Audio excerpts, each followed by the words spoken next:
नमस्कार। आज हम एक बहुत ही अहम मुद्दे पर बात करने वाले हैं। मुश्किल वक्त जिंदगी में ये आते हैं। हाँ, बिल्कुल। तो सवाल यह है कि हम इनसे गुजरते कैसे हैं और इनसे उभरकर मजबूत कैसे बनते हैं। आज की हमारी बातचीत का आधार है अनुराग ऋषि का एक यूट्यूब वीडियो। इसमें रॉबर्ट शुलर की एक बहुत मशहूर किताब है tough times never last but tough people do, उसकी समीक्षा की गई है। जी, काफी प्रेरणादायक किताब है ये। हाँ, और इसका जो मुख्य विचार है वो ये कि मुश्किल समय तो सबके जीवन में आता है, पर ये हमारी प्रतिक्रिया पर है कि हम इतिहास बनाते हैं या बस इतिहास बनकर रह जाते हैं। बिल्कुल सही। और देखिए, सफर में सबसे पहली और शायद सबसे जरूरी चीज है स्वीकृति। स्वीकृति मतलब मान लेना। हाँ, मान लेना कि हाँ, ये मुश्किल आ गई है। हमारा मन ना अक्सर इसे नकारने में ही बहुत सारी एनर्जी वेस्ट कर देता है। हाँ, ये होता है। हम सोचते हैं नहीं, मेरे साथ ऐसा नहीं हो सकता। एग्जैक्टली।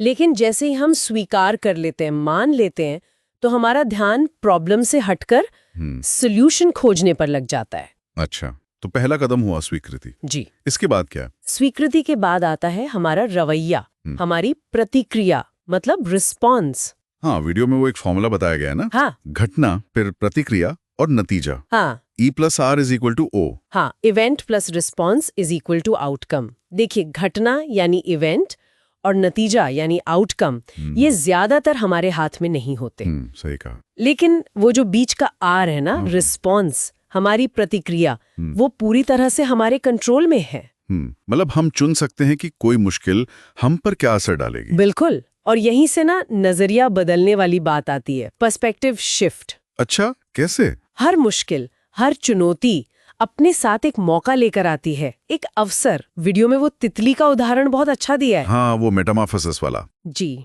एक लार्वा से, कैटरपिलर से तितली बनने का जो प्रोसेस है वो बहुत दर्दनाक होता है। पर उसी संघर्ष से, उसी तकलीफ से उसके पंखों में मजबूती आती है, उड़ने की ताकत।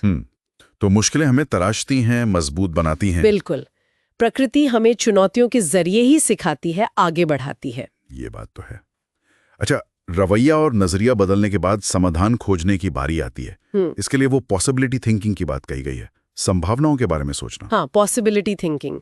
जैसे वो रॉबर्ट शूलर ने चर्च के लिए $10 लाख जुटाने थे। मुश्किल लग रहा था, पर उन्होंने 10 अलग अलग तरीके सोचे कि ये कैसे हो सकता है। हाँ, मतलब फोकस प्रॉब्लम से हटकर सॉल्यूशंस पर चला गया। एग्जैक्टली। और ये हम अपनी निजी जिंदगी में भी कर सकते हैं। जैसे अपनी आय बढ़ानी है तो उसके 10 तरीके सोचें। सही, एक प्रैक्टिकल अप्रोच है। और इन बाहरी कोशिशों के साथ साथ एक अंदरूनी ताकत भी चाहिए। वो है आस्था, विश्वास। आस्था मतलब भगवान में। हाँ, चाहे वो ईश्वर में हो, अल्लाह में हो या प्रकृति की किसी बड़ी शक्ति में। ये जरूरी नहीं कि आप धार्मिक हो, बस ये मानना कि कोई हमसे बड़ी शक्ति है, एक व्यवस्था है। ये विश्वास हमें एक मानसिक बल देता है। हाँ, मुश्किल वक्त में एक सहारा मिलता है और हमारी सोच को समाधान की तरफ मोड़ता है। प्रकृति को ही देख लीजिए, उसकी बुद्धिमत्ता या उसकी ताकत।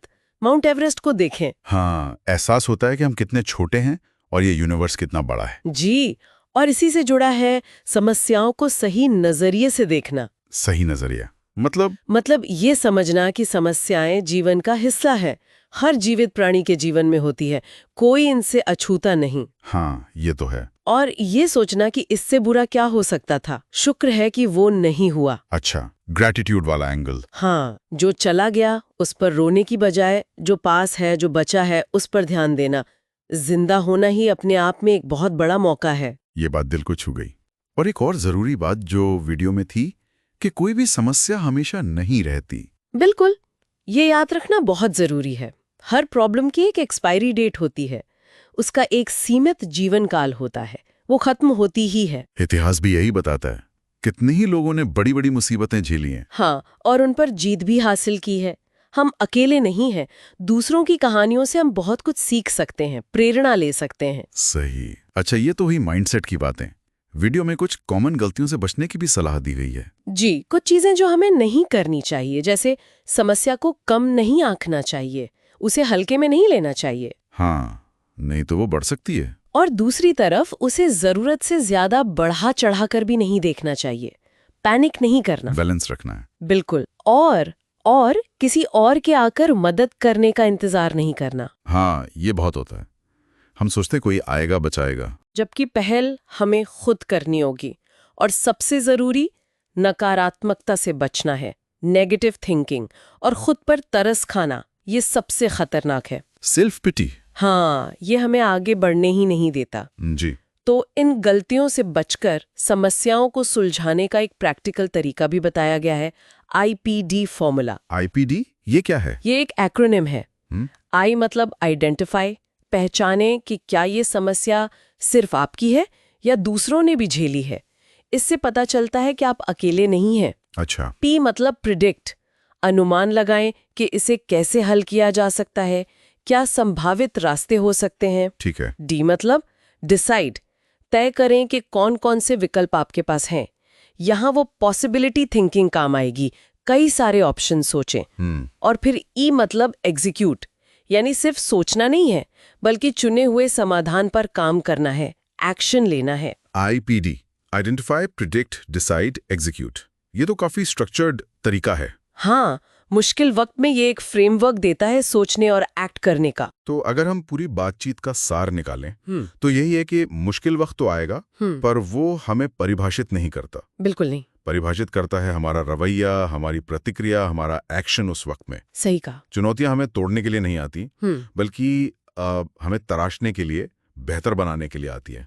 तो ये था मुश्किल वक्त से निपटने के बारे में एक गहरी बातचीत का सार। हाँ। और जाते जाते श्रोताओं के लिए सोचने को एक बात छोड़ जाते। जरूर। क्या ये दबाव, ये जो मुश्किल वक्त है, ये सच में अंत है या फिर ये अपने अंदर छिपी उस ताकत को खोजने का एक मौका है, एक नई शुरुआत है। ठीक वैसे ही जैसे बहुत ज्यादा दबाव कोयले को हीरे में बदल देता है। वाह, क्या खूबसूरत ख्याल है सोचने के लिए। इसी ख्याल के साथ आज की बातचीत यहीं समाप्त करते हैं।